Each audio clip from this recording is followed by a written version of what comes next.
pasado 11 de marzo se abrió el curso en la Real Academia Alfonso X el Sabio, correspondiente al año 2021. Me cupo el honor de leer la lección inaugural que versó sobre el texto que reza el folleto, Europa en la Catedral de Murcia. Todas las catedrales de Europa fueron hechas sin ningún sentido individualista, localista. Todas fueron universales. Todas sintieron la fe como un hecho de Europa que iba a unir a Europa, si no políticamente, perdida la unidad política tras el derrumbe del Imperio Romano, la aparición de los estados, de las naciones, de los reinos, y durante toda la Edad Media se gestan los estados, las naciones. Las catedrales surgen a partir del siglo X con la segunda oleada de capitalización. La primera, larga, de 500 años, solamente había servido para construir ejércitos, armar ejércitos y hacer la guerra. Acaba con las cruzadas. Pero la capitalización en la Baja Edad Media, a partir del emblemático siglo 1000, dan en las catedrales. Las diócesis tienen dinero para hacer su catedral. Y ninguna nace, como hemos dicho, con sentido localista. Todas buscan santos por todas partes, no solo en el ámbito de los primeros mártires y los apóstoles, sino en el de los santos nacionales, incluso de otras tierras. Por ejemplo, la Catedral de San Vito en Praga está consagrada a un mártir siciliano de la antigüedad. San Martín de Tours está en casi todas las catedrales de Europa. Y esa europeidad, esa universalización de la fe, no falta en la Catedral de Murcia. Podemos comenzar por la figura de Santo Tomás de Aquino, que la podemos ver en el ángulo, en el vértice izquierdo del triángulo equilátero que es la fachada o imafronte.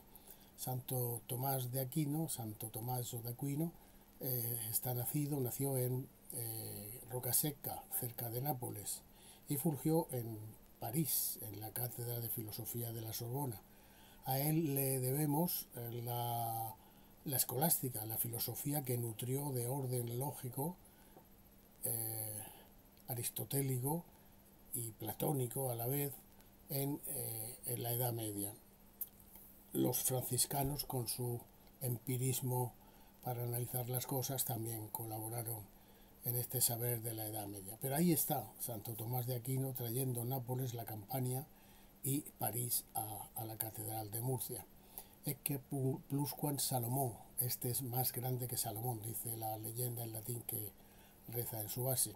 Más arriba, en la cara norte de ese lado izquierdo de la fachada, tenemos dos santos vinculados supuestamente a la diócesis, mejor diócesis que región.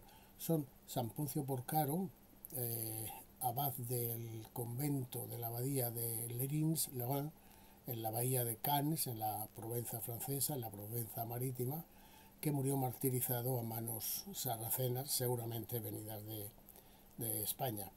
Y San Basileo, el segundo de Santiago, quien dejó como apóstol. Basileo es un nombre griego, bizantino, a saber cómo Santiago se lo traería. Había colonia griega en Jerusalén, con total seguridad, y ese hombre Basileo se queda aquí como el que ya afianza la fe cristiana en la diócesis de Cartagena.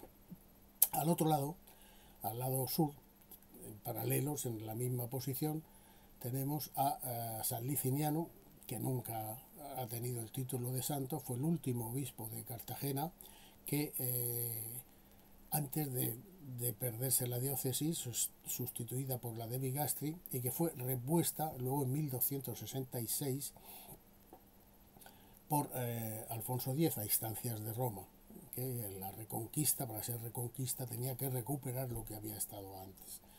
Liciniano fue un docto varón, venido del norte de África, pasado por Valencia, que se fue a Bizancio, a Constantinopla, a la búsqueda de libros y profesores que pudieran ilustrar a los sacerdotes de la diócesis de Cartagena. No volvió, lo asesinaron allí, según nos cuenta San Isidoro, los propios suyos. En la calle central de la dicha fachada tenemos dos santos egregios, San Patricio de Irlanda y San Apolonio de Bolonia, San Petronio, perdón, de Bolonia. San Patricio es el santo de Irlanda, se aparece en la batalla de los Alporchones liberando esclavos, y es en 1453, el año que muchos toman como cambio de la Edad Media al Renacimiento, a la Edad Moderna, la caída de Constantinopla. Tiene fervor, Patricio es también el patrón del municipio, del ayuntamiento, del municipio, de la Guardia Urbana de Murcia, y goza de gran fervor en Murcia y en Lorca, donde se le ha dedicado la colegiata. San Petronio, patrón de Bolonia, fue martirizado en 450 y ya ejercía labores docentes en aquella ciudad. Se le tiene gran devoción en Bolonia, y por el hecho de que en la fachada de la iglesia de San Nicolás hay una piedra alóctona que reza Petronius Celer, pues se le hace de ascendencia murciana. Es hispano, se sabe que tenía procedencia hispana, pero se le hace murciano y ahí está, rindiendo Europa en la Catedral de Murcia, Irlanda y Bolonia. Entrando ya dentro de la catedral, por la puerta del corregimiento, la de San José, la del sur, la de la fachada que da al sur, tenemos en la segunda capilla la tumba y lápida del obispo Tomás Bryan Livermore, dos apellidos, uno irlandés, otro inglés, que hablan de la europeidad más de la catedral. Este hombre nace español por los cuatro costados en Málaga. Estudia bachillerato en Birmingham, el Birmingham de la reina Victoria, y estudia después ingeniería en París, el París de la ingeniería de Monsieur Eiffel, toda una garantía de seriedad. Y termina estudiando teología en Roma, cuando ya se le declara la vocación sacerdotal. Por influjo del ministro Silvel es nombrado obispo en Cartagena, con sede en Murcia, y aquí le pilla el año 98, el del desastre del Imperio Español en Cuba y Filipinas. Muere de visita pastoral en Albacete, pero ahí quedan esa impronta anglosajona en la Catedral de Murcia. Más allá tenemos casi inmediatamente la capilla de Junterones, de don Gil Rodríguez de Junterón, que fue protonotario de Julio II, el cardenal de la Rovere, ascendido, promovido a papa, y es decir, uno de los 7 secretarios, digámoslo así, del papa Julio II, el de la Capilla Sixtina. Cuando volvió a Murcia, tras ser nombrado León X como nuevo papa, mandó hacer la capilla de Junterón, una maravilla de renacimiento, orgullo de toda Murcia. En el exterior de esa capilla, Junterón hace labrar su escudo de armas, e incluye el roble de la Rovere, italianos, romanos. Los de la Rovere, junto con los Colonna o los Orsini y algún otro, son las familias que han dado más papas, generales, mariscales y prohombres a Italia. Pues ahí está, un roble de los de la Rovere en Murcia. El deán se trae 2 sarcófagos antiguos latinos de las musas y los sabios, que son orgullo del Museo Catedralicio. Casi enfrente de la capilla de Junterones, en el macizo del coro exterior, tenemos la capilla de los Roda, de don Jerónimo de Roda. Allí está enterrado este hombre murciano de la familia de los Roda, altoaragoneses, que vienen con la Reconquista casi. Jerónimo de Roda fue la autoridad civil española en Amberes, cuando el saco de Amberes, 4.000 soldados de los tercios españoles encerrados en el castillo de Amberes sin paga desde hace 4 años, salen en tromba a defenderse del acoso de los naturales de Amberes que los están cercando. Se refugian los asaltantes, los de Amberes, en el ayuntamiento, lo cercan los españoles, pero había de toda Europa. En los tercios, ya lo sabemos, queman el ayuntamiento y da lugar tristemente a lo que se llama el saco de Amberes. Para pacificar las cosas llega don Juan de Austria, releva a nuestro hombre, don Jerónimo de Roda, y en España es nombrado por sus servicios presidente de la Chancillería de Valladolid y luego de la de Granada. Ahí es nada. Seguimos por la nave de la epístola y llegamos a la capilla de San Juan Nepomuceno.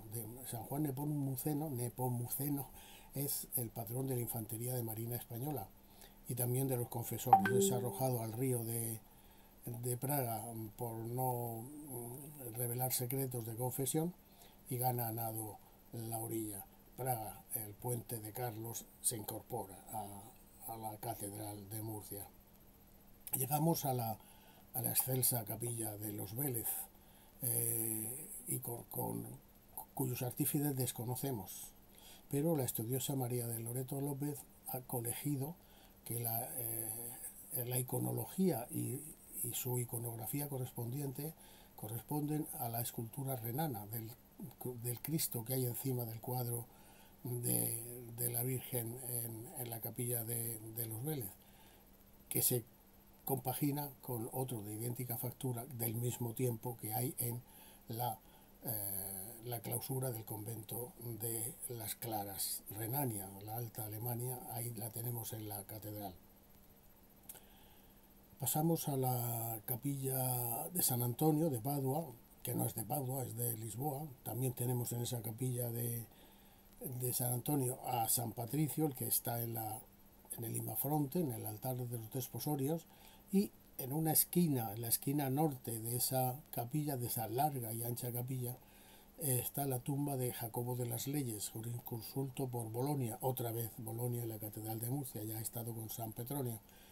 Jacobo de las Leyes, entendido en leyes, jurisconsulto, vino con el séquito de doña Violante de Aragón, la esposa de Alfonso X, y Alfonso X lo adscribió a su servicio en Sevilla para redactar las partidas, sobre todo la tercera del derecho procesal. Este hombre se hizo murciano por querencia, por afición, se casó con una noble murciana de los Agüera y su capilla fue la primera que de estructura no árabe, no mezquital, con que se inaugura el largo viaje de la configuración de la Catedral de Murcia. Seguimos dando la vuelta al deambulatorio y llegamos ya en la parte del Evangelio, no de la epístola, a la capilla de Santa María Magdalena de Pazis. Los Pazzi fueron unos florentinos que compitieron en el siglo XV, principios, con los Medici para cogerse el mercado financiero de toda Italia y tuvieron guerras, crímenes, asesinatos entre ellos.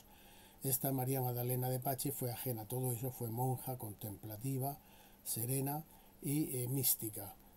Ahí está en un gran cuadro anónimo.